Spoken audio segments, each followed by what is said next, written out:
Hello and welcome everyone, Shoutout here. Today I'm going to be showing you how to do a Germany World Conquest by 1943 or 1944 depending on how well you execute it. For the purpose of this video, I am going to be explaining the strategy while you can see the full playthrough in the background. So what we're going to do at the start is we're going to be taking advantage of the double justification. Now double justification has been a thing in the game for quite a while. This particular idea and this execution came to me from FeedBackGaming in his video of every single exploit in one video. And in that video, he basically did a double justification on the Netherlands and Poland instead of what I usually did, which was Belgium and Poland. But doing it this way allows you to take advantage of your focus tree a little bit better, so that you can use around Maginot focus to your advantage and start the war with France and Great Britain a little bit faster than you would be able to. Now, yes, I know that you could do that with the Netherlands, but that's a little bit uncomfortable, let's say. So at the start, we're going to be saving up 150 political power, and then we're going to be justifying on the Dutch East Indies. Now, why the Dutch East Indies? Because otherwise you would not be able to take them in a peace deal. So we justify on the Dutch East Indies for 3 provinces, and then we go to Poland and justify on a single province. Now this will put the justifications 10 days apart. So the Dutch East Indies is going to be finishing in 350 days and Poland in 360 days. And you want to declare war at the same time. Don't do the Netherlands first, otherwise the world tension might get too high and then Poland might get guaranteed by either France or the UK, and you don't want that just yet. So in the meantime, we are just going to be building up our army and basically wait for that justification to come up. We will be building 2 sets of extra infantry, so that's 48 in total. Now I chose to do them as cavalry first and then change them to infantry and train them manually, but you can do infantry off the get-go if that's what you want. Now in this playthrough, we are also going to be using our spies to form collaboration governments. Now what these collaboration governments do is they lower the surrender threshold of the country that you're fighting. And we will be almost using a collaboration government on every single major that we fight, with some exceptions like the UK. And our first one is going to go into France, as you can see.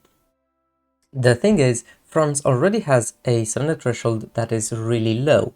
That is just the nature of France. So I'm basically debating whether I should do one there at all or simply go to the next major and start one off. In terms of focuses, what I did was I rushed the first and basically final research slot for Germany. And after that, I made sure that I got my treaty with the USSR rolling before I went to war with the USSR to get the extra research bonus for tanks. And tanks is an interesting point as well, because I ended up going for light tanks just because the World Conquest finishes a lot faster, like 1944. That's very early, and by that time you will not be able to as smoothly transition to medium tanks as you would in a longer game, so I just used light tanks all the way to the end. For researchers, it is just basically the usual, with a little bit of rushing for artillery, but not too heavily.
After the first war is done, you want to take one army and put them on the border of France where the Maginot Line is, just to hold them off. You don't attack with it, you just put them there, and the rest of them go to Belgium. In terms of army composition, you will not be able to go to the 7-2s off the bat, just because you don't really have enough time for it. So you just stick with the 20 width infantry army.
Now, as you can see, something quite weird has happened in this game. I attacked Belgium and France did not join the Allies, simply because it is just too early for them to do so.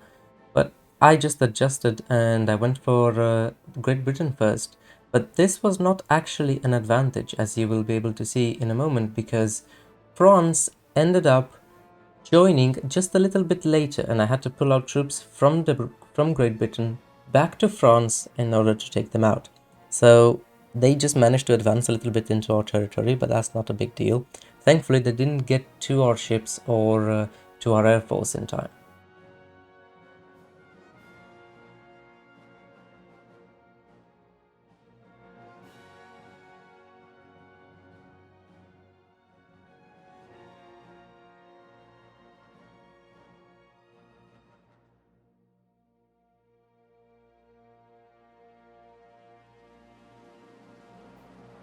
What this basically did is it pushed us a little bit back on our timeline where compared to where we wanted to be at this point. So basically you would have something like a 3 to 6 months delay due to this happening, because somehow Great Britain managed to hold on a little bit better than I expected them to, and France obviously is going to fall immediately. As soon as Great Britain falls and you can get all your troops back, France is going to fall as well.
Now the next step is going to be the USA. You have a choice here. You can go for the USSR or the Soviet Union first, or just go with the USA as I did in this video. It does not make that much of a difference, honestly, just that I like to take Canada out of the way before the USA because of the way the infrastructure is over there and how an invasion of the Americas is going to go. So after the peace deal, we are able to take the Raj, but we are not able to take Canada. As such, as soon as the Allies are dead, I built infrastructure on that little tiny piece of land in the Americas, And now the thing is, Canada is being guaranteed by the USA, and you don't want to fight them both at the same time. Now, don't get me wrong, it's not impossible. I have done it in the past, but it's just a little bit annoying, and most importantly, it is time consuming, and time is a factor here. Keep in mind that you are against the clock. First of all, the Soviet Union does still have their debuff from the officers purged, and you want to take advantage of that eventually.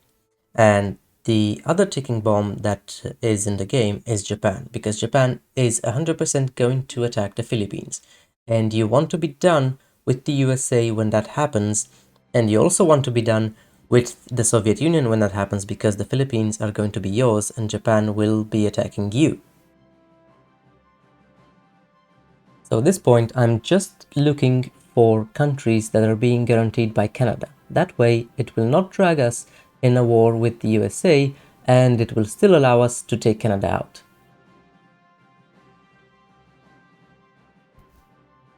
The most important thing in a world conquest is taking advantage of the fascist mechanic. What that is when you are playing as a fascist state, when you are at war with a major or with a major faction, you get a huge reduction in time spent for justifications. Basically, what this allows us to do is while we are at war with a major, we will be justifying on minor countries that will obviously join that major's faction, and at the end of the war, we will just gobble them up.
Now that we finally managed to get Canada to guarantee someone, we can start the war against them.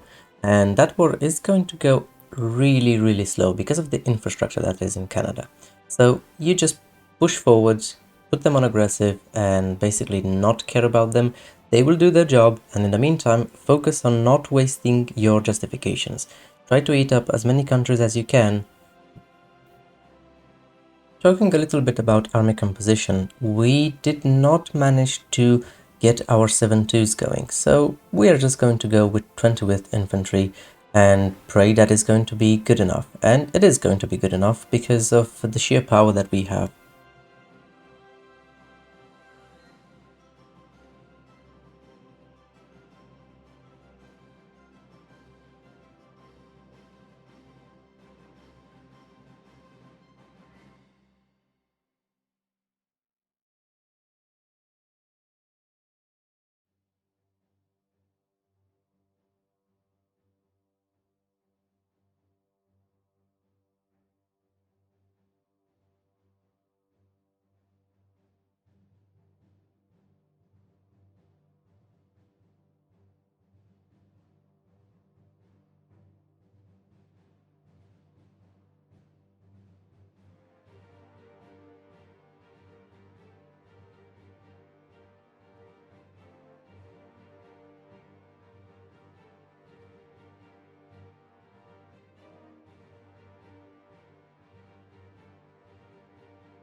A little bit of a mistake that I made here is that I went to war with Greece, and Greece was already in a war with Italy, and that could have maybe brought Italy in our war with Canada, and we really did not want that. Now, even if that happened, I judged it to be a minor issue at the time, because Italy could not get enough war score in order to basically annoy us with our plans.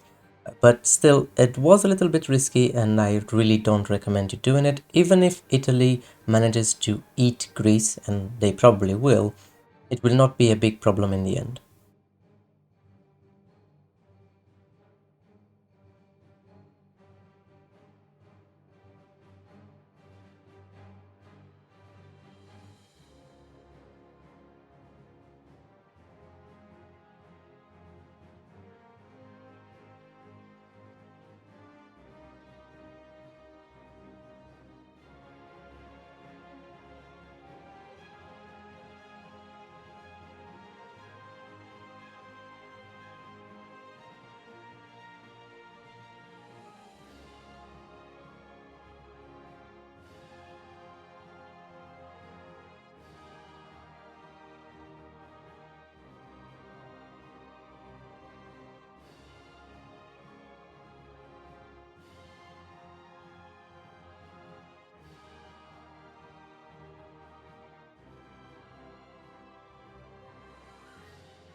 One crucial thing you have to remember when doing this is that you really want to justify on the USA before the war with Canada is over. Doing that just saves you a lot of time, and again, time is something we are playing for.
Now it's time for the USA, and with 5 armies is going to be quite easy to deal with them.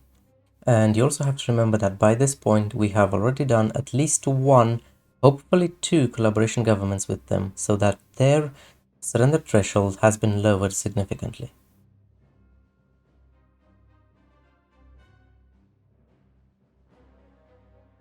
While the war with the USA is going on, as you can see, we're eating up a lot of miners, and the question of Finland pops up. should we get them or not before the Soviet Union? And I haven't decided yet because this is a risk that you could take in order to have a faster war with the Soviet Union. You would put up tanks up there or any high mobility units and basically just try to do a huge surround of the Soviet Union. But that also means more troops, it means more equipment, and a little bit more managing yourself. And managing is something I did not particularly do in this playthrough, just because it's not really needed and it can be quite stressful to do so. The same thing can be said about Iran. Now again, you would have to devote two whole armies in there in order to scissor the Soviet Union properly. And I left both Iran and Finland intact until after the war with the Soviet Union.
After the USA capitulates, you are not properly done with the Allies, because Australia is still considered to be a major. This has happened in every single playthrough that I have done, and I assume that it is going to be happening for everyone. And because of this, I decided to take out Mexico as well, because they have a tendency to join the Allies at random times.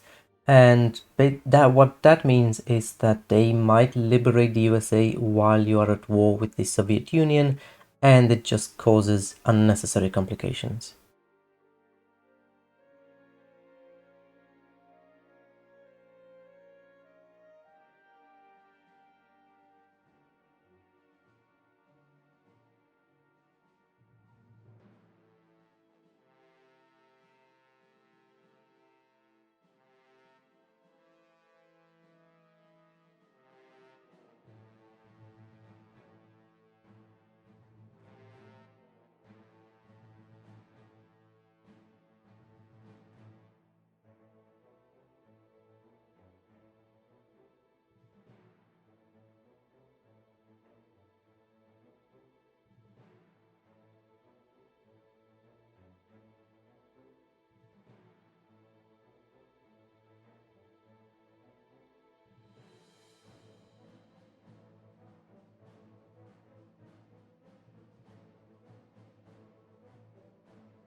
Because Australia is considered a major, this also has some benefits for us, because we take advantage of the fascist mechanic and we can eat a lot more countries than if that wouldn't have been the case.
Now, with the second army of panzers, I decided to take out Australia.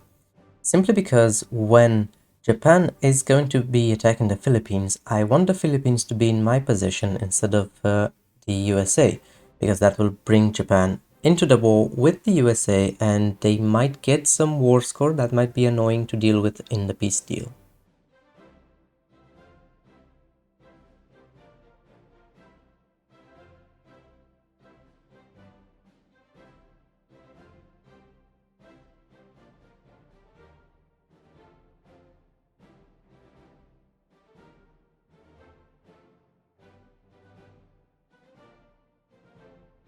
Now, what ended up happening in this playthrough was that naval invasions have been a lot more difficult for me than in the past.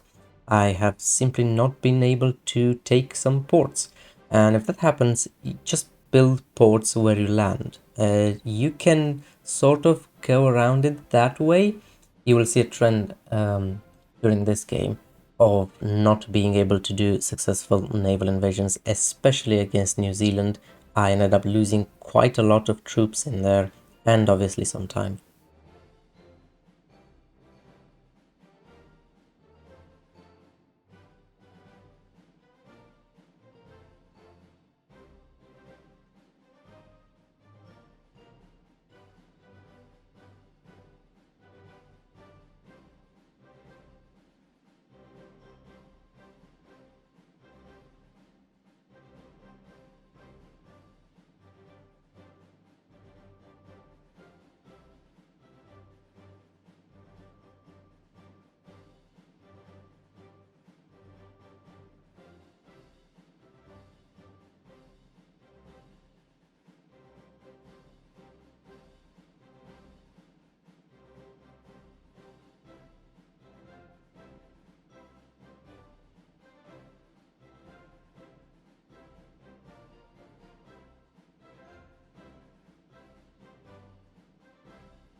After Mexico is done, you want to rush for the Soviet Union because it is already late and their officers purged debuff is running out.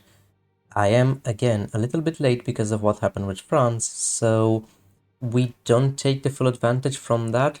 And in the end, it actually did not matter for this particular playthrough because the strategy is you attack Tanutuva, which is in the Comintern faction with the Soviet Union, and that should bring the Soviet Union into the war. Except in this playthrough, that does not happen. They simply refuse to join.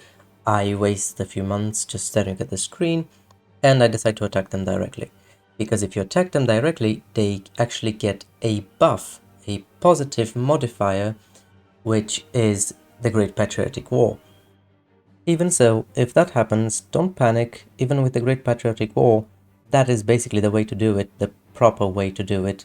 And even if they don't have that terrible Officers Purged debuff, it does not make much of a difference.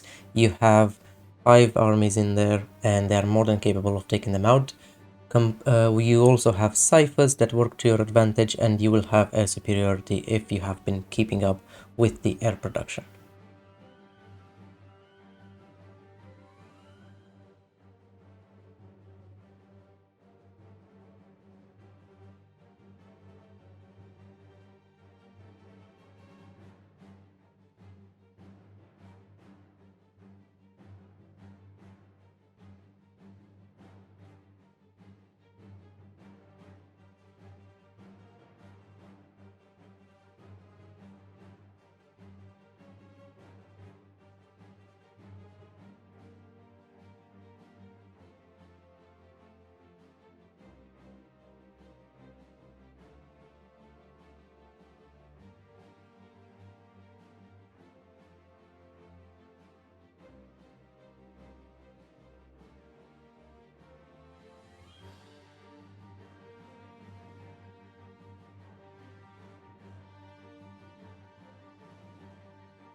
This is actually quite painful to watch. New Zealand has been the toughest opponent in this game. Now keep in mind that eventually you want to switch to the 7-2s, and you might ask me why the 7-2s instead of the 14-4s? Well, that will help you out with attrition. And now that we have gotten to the Soviet Union, and we'll get to China a little bit later, we will start having problems with attrition. And being 7-2 is a lot better than being 14-4 for those particular areas.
And finally, New Zealand is eventually taken out.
After the Soviet Union falls is another little tricky bit that you will have to execute correctly.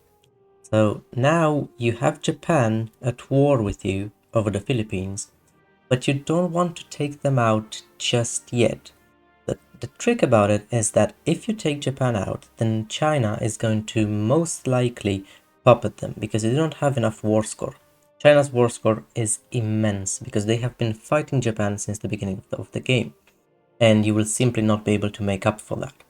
So what you want to do is you want to take China out first. And yes, Japan is going to be taking out some of it, but that does not matter because of simply how easily Japan falls once you make a landing. Also, you want to pocket Mongolia.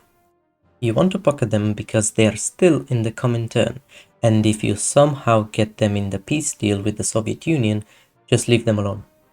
I believe that if you leave them alone, they will still be in the Comintern, and that will allow you to just pocket them, station 2 armies over there, and let them live until there are no more countries in the world, basically. Because we are at war with Japan, we are at war with a major, so we can still clear out what was left on the map, and namely Iran, Afghanistan, and now we have come to it, we can talk about Turkey a little bit. So Turkey has an extreme modifier for justifying on them. No matter what you do, you will have a huge waiting time in order to get a war goal with them. Also, they force you to guarantee them, but that's not really a big issue. So you will have to find some sort of window to waste 300 days and get that justification going on them. And right now, when there are not too many countries in the world left after you eat out all the Americas, you can do that. I have not found another window that works pretty well, although in this particular playthrough it was a little bit scuffed.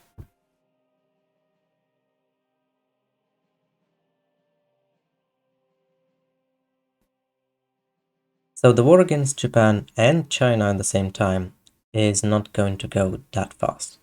You have problems with infrastructure over there, and you have problems with the sheer amount of manpower and of units that are present. So what you want to do, you want to take an army of panzers and try to take them out from the Xinjiang area.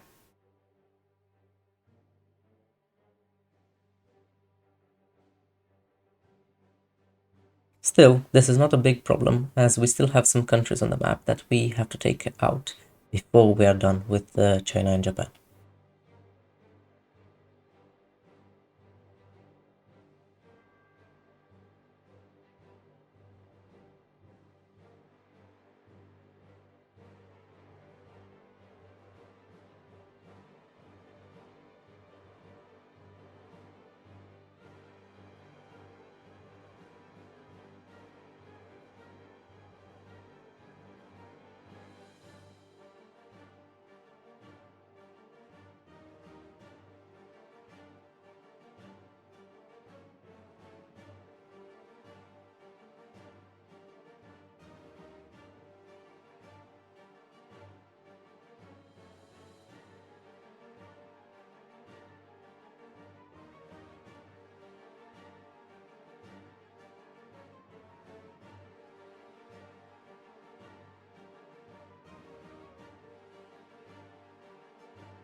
At around this point in time, you will also have to worry about annexing your vassals. This is not such a big problem because you have most likely not been doing anything with your political power for about half the game, and you simply just give them convoys, like 4,000 convoys is going to be enough, and then you simply annex them. It will cost 300 political power per puppet, and that's it. Just be careful not to annex them in a weird spot like this one. If you annex the German Raj right now, you would open up another front for China to attack you.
Now that the war with China is over, just take what you can, especially the countries that are very far off, that you would not want Japan to take a little bit of them.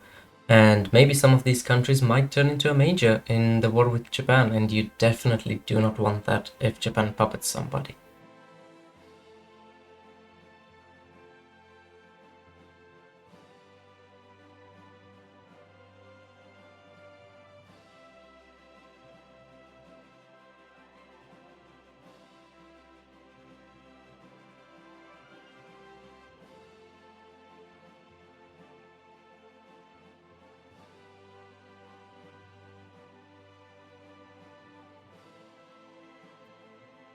After the peace is over, you simply just debark into Japan and take them out with just a single army of panzers is really all you need.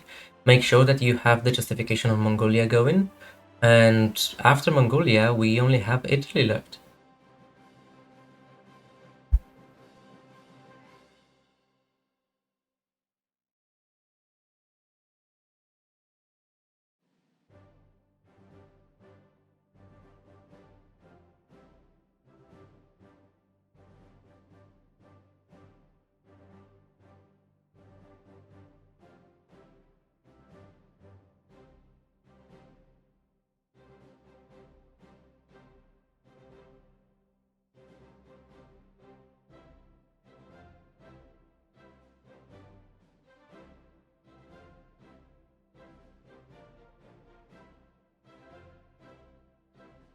Alright, we're done with Japan. And now we are at the extreme late game where we're basically done with.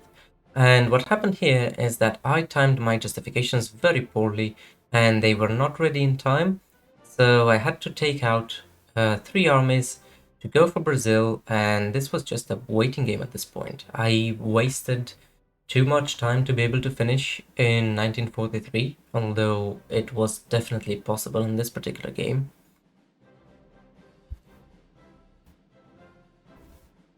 For the Italy preparation, you don't have to do all this. You don't have to take out your troops and put them in Africa and take care of their little colonies. You don't need your ships to be patrolling non-stop. That just helps with their naval invasions. Basically, Italy likes to do naval invasions. And it feels a little bit annoying, especially because you can't really blitz them because of the mountains, the terrain, not necessarily the infrastructure, but Italy is reasonably powerful at this point of the game. They have been left alone. All they have been doing was training troops and everything. I also forgot to put up collaboration governments, but I still thankfully have their cipher.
So, in the meantime, we are just taking out Brazil. Mongolia is nicely pocketed, and once Brazil is dead, we will be bringing our troops to Italy.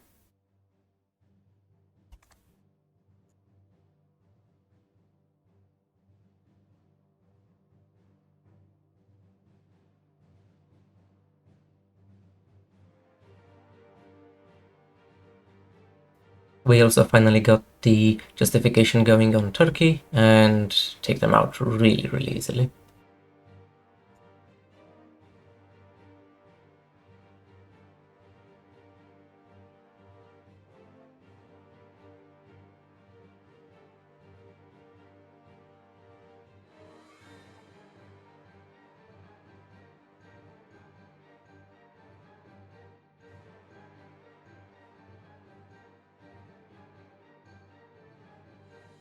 As always, don't forget to justify Antanantuva because they will not join Mongolia by themselves. And once you have a justification on all the countries, you can safely kill Mongolia.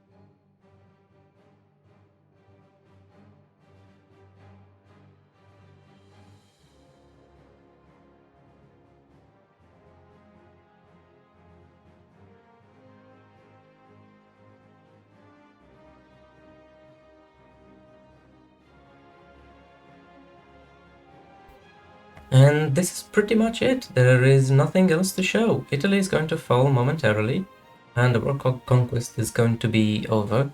Now, let me know what you think about this format. If I should have just broken it down into episodes, if I should have done an overview like most people do on YouTube, like take out the most important parts and put them into a, let's say, 20-minute video or a full playthrough. I don't know, whatever you guys want, whatever you like, I would be really interested to know. And if you want to see any more majors, doing a world conquest, I have strategies for all of them. Some of them are more refined than others.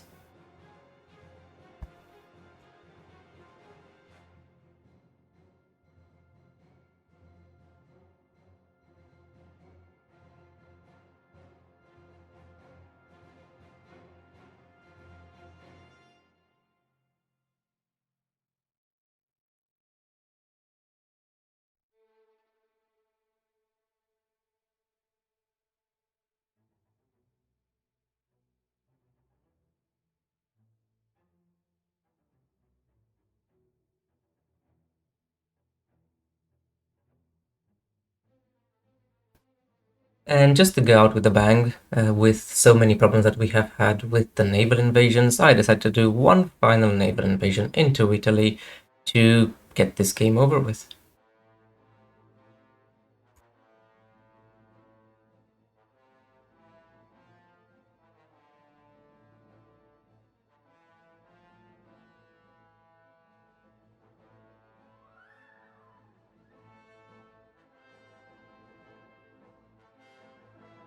Now that the world conquest is over, I will briefly show all the focuses, research and production so that you guys can see exactly what I did. And if you have any questions, please don't hesitate to leave them down in the comments. And also don't forget to let me know if you want to see another major doing a world conquest.